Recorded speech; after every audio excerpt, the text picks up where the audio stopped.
Conference champion and has a GPA a little over 4. His opponent is Mitchell Richey of Brown County. Mark Bruner, his head coach. That senior is 43-0. He was 5th at 112 in 2007. His career record, 162-7. He won the Evansville Semi-State, a 3-time sectional champion, 4-time regional champion, a 2-time semi-state champion, and a 4-time state qualifier.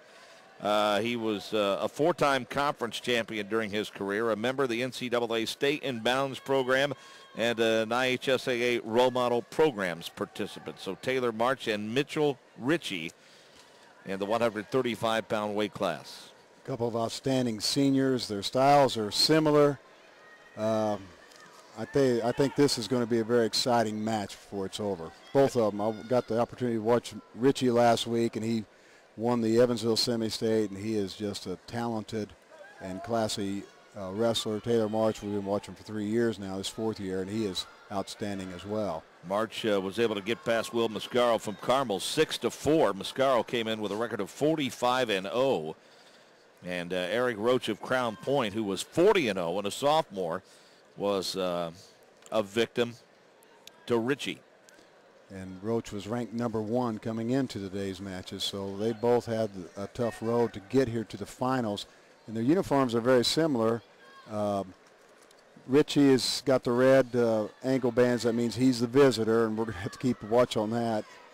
And March is green, or he's home. No points, not much action, a lot of jockeying, and maybe they're going for the dip, but they flip the disc as well. But 21 seconds left in the first period. I'll be able to notice the EN there on the left thigh of Taylor March, which will be the giveaway, too, for he being from East Noble. You might see a BC on the chest of Richey. Mr. Richey. They're waiting for the flip. I don't think you'll see much action right here as time winds down first period. That's it. A quick one. First period come and gone. Ready for period number 2. And oh my. Well, he has confidence. March deferred, then he gave Mr. Richey the opportunity to take down. Now, if Richey scores first, that could be a huge in the overtime, but I don't think this will get to overtime. Both of them are outstanding wrestlers. And there's going to be some activity.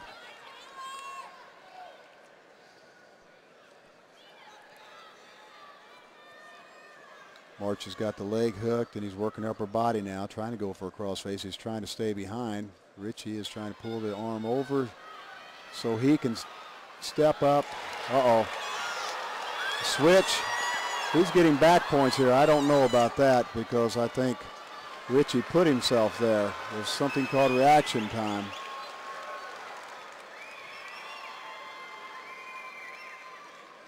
No, he didn't give the back points. Yes, he did. 2 points for March for near fall, and 2 points for Richey for the reversal. So basically back at square one, we're tied at 2 apiece. Second period, a minute to go. A flurry of activity there. They're pretty evenly matched, I would suspect, and both are deserving to be here, and actually both are deserving to be state champions. Richey's now running the legs on him, short leg ride, and he's trying to run a crossface. Or work for a Nelson. Don't we get up to around 150 and higher before we really start seeing perhaps wrestlers square off against one another who their builds are a little different? I mean, some of these smaller weight classes, guys pretty much same size and height and same build. Well, I think you wait around for a weight class, you'll see a little difference right away, Mark. But you get close to them, they're really defined. I think you mentioned that earlier. Even the lightweights are really, they do everything it takes to be the complete athlete, complete wrestler. They're in a weight room. They work hard. They do all the extras, or else they would not be here. But these guys are running. I think they have similar styles with the legs. Richey is riding near the crossbody ride or near side ride, and he's trying to perhaps get March to his back, but I don't think that's going to be a very easy chore. 10 seconds left in the period. A turn inside. Richey's in control. And very comfortably in control. Uh-oh. Got the arm out, and I get 2. I spoke too soon. How about that? sneaking in and grabbing 2 points right at the end of the period. Second period gone now. Your score 4-2. A nice move by March. And he's been here before. He's been under the lights before, so he knows what it's about. So Taylor March of East Noble, the senior with a record of 38-1, trying to hold off Mitchell Richey. Leads him 4-2 in the final period in the 135-pound weight class. Final period of regulation. We shouldn't assume that it won't go overtime. We've already seen that here tonight. Well, I just don't think this is going to get to overtime.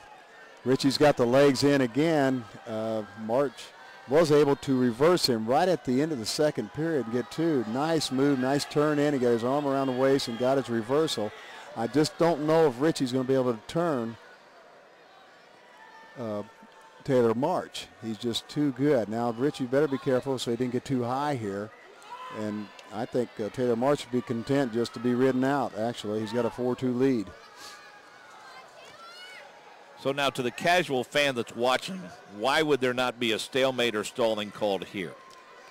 I think perhaps stalemate. I don't think Richey is stalling, but he's not gaining any advantage. And I think you're making a nice call. Nice calling stalling on bottom, which I don't agree with because Richey has the legs in on March. Now, March is not doing much, granted, but when you have the legs in, that's a really technically a pinning combination, and you don't normally call stalling there. He got him again. Ouch. 4-3 now the score.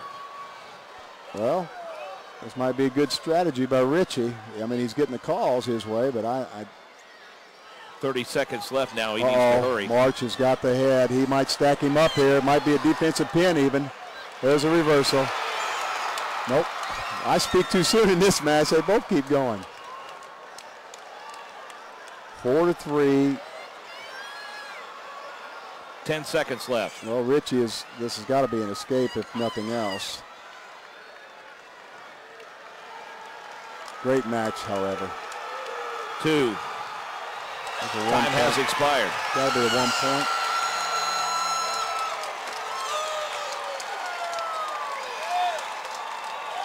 Four to 3, the final.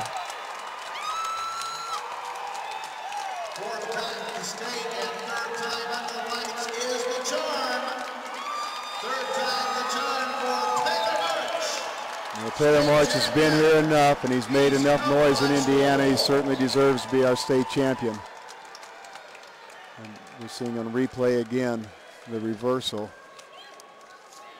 Let's go to presentation honors now at 130 pounds. Let me just say this, as a football coach, I have always encouraged players that score just to hand the ball to the official.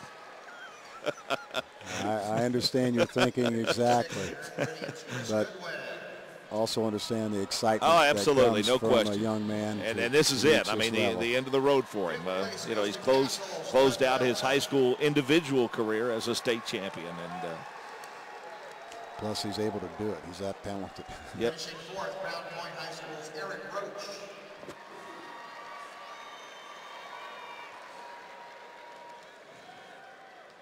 Third place this year goes to Carmel's Will Mastero.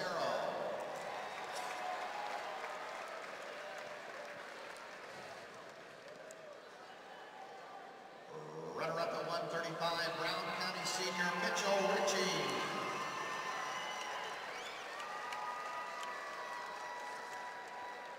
And as we mentioned, it's his third appearance under the lights, and the third time is the charm.